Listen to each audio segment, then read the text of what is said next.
So you're just studying the movement PowerPoint and notes, or your notes if you still have them, your notes that you took, because I made both of you guys take notes during class of these definitions. So using the knowledge of what happened in yesterday's video that we watched, which I summarized for you, Yellowman, just barely, and the definitions and what these things are in this PowerPoint, you can either go through the PowerPoint or it's a lot easier to just go through your notes. So, but you choose whichever one is easier for you. I'm going to give you guys 10 minutes. No, I think that's, let's say about 8 minutes, to go through and study, and then we'll do the movement test. Okay, guys? All right, so time is up. Time for our test is at hand. If you are taking this later, know that you can play the review game. Retake this and then just take it online. But for you guys, you're going to go to your modules and you're going to click on the movement test that is at the bottom of your modules. And you're going to take that. As soon as you are done, type in the chat done so that I can know that you are ready to go. And then we'll move on to our next topic that we'll talk about today. All right, both of you guys are done with your tests. So I will go through after school today and grade your last question because I won't know what to do with that one. So your grade will probably be a little bit different from what it shows right now for you. And then if you want to retake it, you can retake it as early as tomorrow online. Okay, and you just go to it the same way that you did just barely. All right. So our next topic that we're going to be talking about is culture, and how geography affects our culture. So first, before we kind of introduce the geography aspect of it, we need to talk about what culture actually is. So, and I'm going to share this with you just so you can see it rather than making you guys write it. Okay, so what culture is basically is, and I guess I'll stop share for a second. Culture is your family's traditions, values, religion, language, food, clothing, basically everything that makes you who you are, besides, I mean, not your personality or your body, but basically what you do in life and your values, traditions, morals. So if you grew up to be someone who believes that, I don't know, let's throw something out there. If you believe that animals are basically equal to humans, then that is one of your beliefs, right? That is something that's part of your culture, it's one of your beliefs. If you believe that gold is the best, is the most precious color of all the colors, then that's part of your beliefs, that's part of your culture. If it's part of your culture to celebrate a specific holiday or a specific event, like the Sundance and the Bear Dance, that would be, those traditions are part of your culture. Different languages, Ute language, English, French, whatever your language is, as part of your culture. Clothing as well. You guys have all seen you've gone to the Bear Dance or the Sundance before, and you've seen the traditional clothing, right? That is part of culture. So, here on the reservation, for the most part, it's kind of hard not to see parts of your culture, right? It's hard to not see them because you see them in the bear dances, you see them when you're speaking with elders, you see them in your home when you see certain symbols even that are like the Pendleton blankets. That is something that's very popular within the culture. So there are things that are part of your life that you get from your culture. So overall, culture is, language, beliefs, traditions, values, language, food, clothing, Basically that part of stuff that makes you who you are, stuff that your family hands down and your parents taught you. When you have kids, you will teach your kids about these traditions and the way of life. That's what your culture is. So let's talk a little bit about culture. Think about what kind of celebrations are important to you and your family, and what kind of celebrations are important to the United States. We have one big one that's coming up soon, Christmas, right? That is a celebration or tradition that is very popular in the United States, not only because of the money wise and selling of gifts, but also because of the traditions that go along with Christmas are very popular and important to the United States. Greetings. How do you generally greet people that you don't know or people that you do know? Every culture, it might be a handshake, it might be a hug, it might be a kiss on the cheek, it might be a bow. Your greeting will be different according to your culture. And hospitality, there are some people, and what hospitality is basically, sorry, I'm changing something, make my face really big on the Zoom screen. It's weird. So hospitality basically is when someone comes to your home, what do you do to take care of them? Do you make, sorry, let me start over. Is it expected that they will share a meal with you? Is it expected that they will spend only a couple minutes, or is it expected that they will stay a couple days? There are cultures where if you come to visit, you are expected to be there like a week or so. Like that is just what is expected when you go to visit family members or friends. Some cultures, it is expected that if you visit someone and they offer you food, you have to take it. And it's very rude and disrespectful to not take it. You can't say, oh, no, thank you. Or no, but thank you so much for offering. That's like, you didn't accept it. Are you kidding? It's offensive. So this hospitality, how you greet people, how you accept people into your home when they come to visit you, and what you do there. Do you offer them a place to sit? Are the elders the one who are allowed to sit first, and the younger ones have to, either stand or even leave the room? Is it expected that you bring gifts when you go and visit someone? Because that is true in some cultures. And then the role of the family. How important is the family to you? There are some cultures where the individual unit of the family is the most important thing.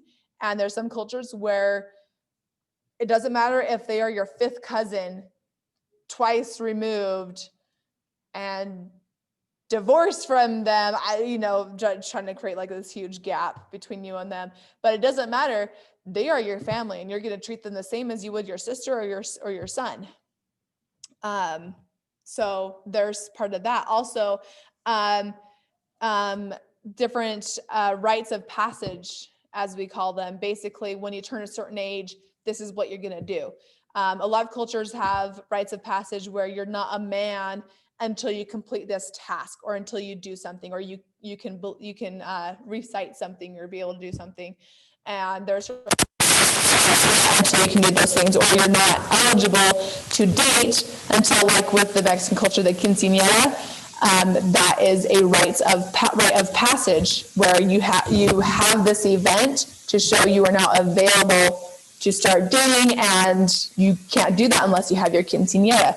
So there's all these different traditions and celebrations that are important to the family and their roles. And then attitude of personal space and privacy. There's here in America, we have a big culture of personal space. We're like, hey, stay away from me. Don't touch me unless I know you. But there's other cultures where, like, they will hug you even if you're a stranger. You have to go and hug someone. Oh, thank you, Yellow Moon. Sorry, the mic is glitching. Some cultures where if you do not, kiss them on the cheek or if you don't like touch our foreheads to each other, then, you know, that's just what is common courtesy there. And if there's any that you guys do not hear from me, from my mic glitching, just let me know if I need to repeat or anything, or just go back and watch the Zoom class later and kind of refresh yourself. If hopefully the recording will be a lot better than what you guys can hear. Okay, so next thing I want to talk about is the culture wheel. So again, just kind of visualizing what goes into your culture. All of these things go into your culture. Let's see.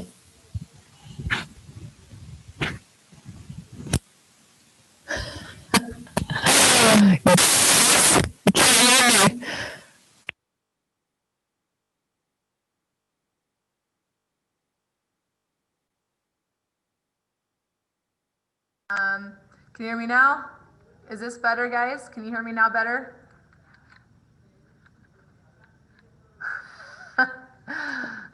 Let me deal with it if it's being loud. Just deal with it. Okay, so I'll kind of repeat what I just said. I should yell it for let me. I'm going to repeat what I just said. Turn your speakers down. So all these things on this wheel that we see here, the culture wheel, all of these things are part of your culture. What makes your culture, you know, the culture that it is. And there's so many different cultures. We know of cultures kind of singular to different races of people or different countries, but a lot of times there's multiple cultures within a country. For instance, you go down south in the United States, their culture is a little bit different. The way that they talk, the way the customs, the expectations that people have, the greetings people have, they're a little bit different. So even within a country or within a race, you can still have different cultures with different aspects of the culture. But there are some cultures, like the American culture is generally one culture with a few variations. There's and a lot of times it's according to, like I said, your race or your country that you belong to. So it includes more than what I said earlier. We've got, techniques and skills, tools and objects. We've got arts, different artistry could be part of culture. You've got, for instance, the Navajo, they do sand painting. So that is just part of their culture. So arts is part of that as well. And then greater community, that's what I missed earlier. There are some cultures where you have a duty to help the community more than other cultures. American culture is kind of more individualized, where you take care of your family and that's it. That's all you're expected to do. There's other cultures where they just kind of take care of each other. It's kind of, if you've ever heard the saying, it takes a village, talking about raising kids. There are some cultures where literally the whole village takes care of all of the kids together, and the kids just kind of move around wherever they want to go. And whoever the adults that is around is in charge of watching over them, regardless of if it's their parent or family member or not. So that's just in some of the cultures.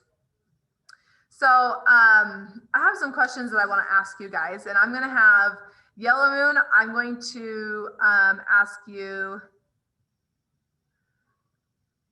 let's see, A and C. No, I'm going to have, I had Lemmy for that. Lemmy, I'm going to have you answer A and C, and Yellow Moon, I'm going to have you answer B and D. So, look at those questions real quick. I'll explain these questions, and then I'll give you guys a chance to answer. So A, Lemmy, this will be your question in a minute. How do you think you learned your culture? How did you learn what's important, what skills, what forms of art, what values you should have, what celebrations you should do? How did you learn your culture? B, for Yellow Moon, how do you think your culture has shaped you? Like, how's it influenced what you value, what you prefer, what you believe? How has it shaped who you are personally? And C for Lemmy, despite the differences in culture in our class, because if we had a larger class, I know our class right now is like just you two and me, but including me as well, what are some things you think all of us, and Alex, because he's listening in, I think, what are some things that you think all of us share, different beliefs or values you think all of us share? And that's for you, Lemmy. And D, for you, Yellow Moon, how does culture shape the way we see ourselves, others in the world? So how do we look at ourselves because of our culture? And how do we look at the world because of the different cultures? So A, Lemmy, go ahead and respond. You guys can both respond, both of you guys in the chat, type in A or B or C or D first, and then go on and type in your answer, or you can unmute and share with us. That might be easier if you don't want to type out the whole sentences.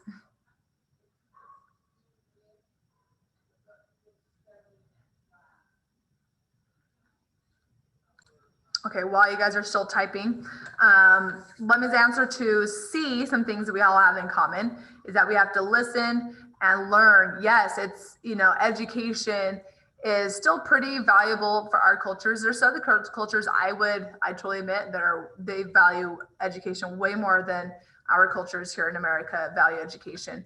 But listening is still an important trait that we should all listen to learn things. So thank you, Lemmy. Go ahead and answer the rest of the questions, you guys. For B, she said, I think her culture taught her how to respect others. And for D, culture is like a massive thing within most people. It affects us heavily depending on what it is. Yes, I mean, culture is such a huge part of our people. We know who we are because of our culture.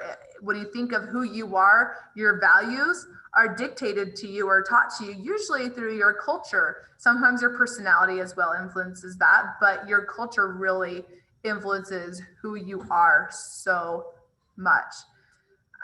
Definitely. All right, Lemmy, do you have A? How do you think your culture, how do you think you learned your culture, Lemmy? I still need that one. Okay, and while he is hopefully typing, while you're, oh, there we go, Lemmy. You learn it by learning from parents throughout life. Yes, absolutely. Most of our culture we learn from our parents, definitely. And even important people that live around us, our environment around us also helps with that. So one last thing, or actually here's the next thing. When we look at our culture or others' cultures, it's like an iceberg. The things that we see easily from other cultures is the way that they dress, their food, celebrations, language, behaviors, arts. These are things that we see most often. But what we don't see, or at least we have to take time to learn it and actually investigate and really try to learn more about their culture. That's when we start finding out what their customs are, their beliefs, the way that they think, their perceptions, their rules, things like that. Those are kind of more below the surface. You have to try harder to figure that out for different cultures. These are definitely things I want you guys to make sure to think about for yourself, of your own culture and cultures around you. These things right here. Lastly, geography, how geography affects culture. So geography, because we get our resources from the land, it also affects our culture because one of the easiest answers is artwork. The art and how we do art comes from our culture, whether it's painting, whether it's sculpting, those tools that we use in our art, we get from the land. The land that we are in, the type of climate that we're in will dictate what kind of animals are important to us. For instance, the bear, right? The bear is super important in many actually American Indian cultures that live around the mountains because that's where they live. So they see the bear, they see how majestic the bear is, and especially to the Ute culture, it's very important. So the bear is part of the biome and the resources and things that are only part of specific areas in the land. And that affects the culture because it affects the beliefs and the traditions, right? The Sundance, also because of, you know, the how much sun. I mean, if you were, we'll just put it this way, if you were an American Indian more closer to the equator, you might not be someone who cared so much about the sun just because it was always there. You didn't need to really worry about it. So according to how much sun you see will also dictate, you know, how important the sun is to you. But also, you know, there's so many things, different colors, how there's the 4 elements. Those are geography, earth, wind, fire. So we have those affect your things too. So basically your homework, there's not actually an assignment for your homework, but your homework is to prepare for next week's project. You guys are going to create a mural, which is like a bunch of drawings on one paper. You're going to create a mural that is about how geography affects your culture. I'll have the instructions for next week, but I want you guys to come by. Well, Yelena, you could grab it here while you're here at the school, but Yellow Moon, I want you to come by the school and get your paper that you're going to use to draw your mural. Okay. So come on by and pick that up as soon as you get a chance. We'll be working on that next week. Okay. So pick it up by next week. And that's it for today.